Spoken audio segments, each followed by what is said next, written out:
పూరా లోకల్. మహాత్మా గాంధీ కళ వారి పుస్తకాలలో ఎక్కడ చదివినా వారి భాషల్లో ఎక్కడ విన్నా ఈ దేశంలో రామరాజ్యం స్థాపించబడాలని కోరుకున్నారు.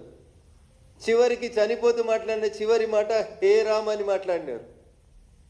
అగో ఆయన పేరు మార్చి ఎన్ఆర్ఈజిఎస్ పథకానికి విబి రామ్జీ అని పథకం పెడితే నకిలీ గాంధీలకి గాంధీ అని పేరు లేకపోతే వాళ్ళ రాజకీయ వారసత్వం జనం వాళ్ళని గుర్తుపట్టరని కొత్తగా తీసుకొని వచ్చి గాంధీ పేరు తీసిరు కాబట్టి మేము ఆందోళన చేస్తామని అడుగుతున్నాం.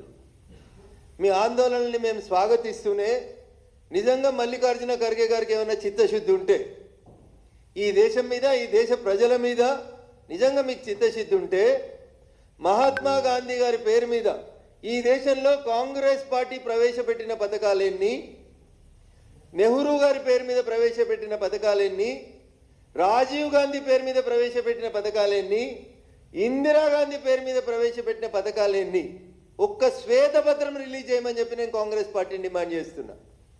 150 పథకాలు ఈ దేశంలో కాంగ్రెస్ పార్టీ అమలు చేస్తే 2-3 పథకాలకి మాత్రమే గాంధీ తాత పేరు పెట్టి మిగతా అన్ని నెహ్రూ, ఇందిరా, రాజీవుల పేరు పెట్టుకొని పథకాల పేర్లు నడిపించారు తప్ప మీకు గాంధీ గారి మీద ప్రేమ లేదు.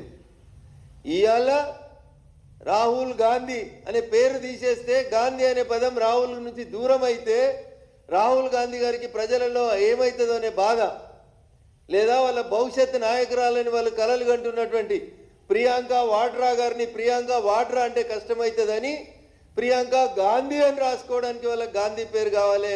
అందుకనే రేపు గాంధీ తాత పేరు మీద గాంధీ విగ్రహాలు కాడిపోయి ధర్నాలు చేయమని మహేష్ కుమార్ గౌడ్ గారు చెప్పినా, మల్లికార్జున ఖర్గే గారు మాట్లాడినా, గాంధీ తాతకి శటగోపురం పెట్టినా, ఈ దేశ ప్రజలకు అన్యాయం చేసినా, ఈ దేశంలో ఉన్న హిందువులకి నష్టం కలిగించిన అది కాంగ్రెస్ పార్టీ వల్ల జరిగింది తప్ప ఇంకొకటి కాదు.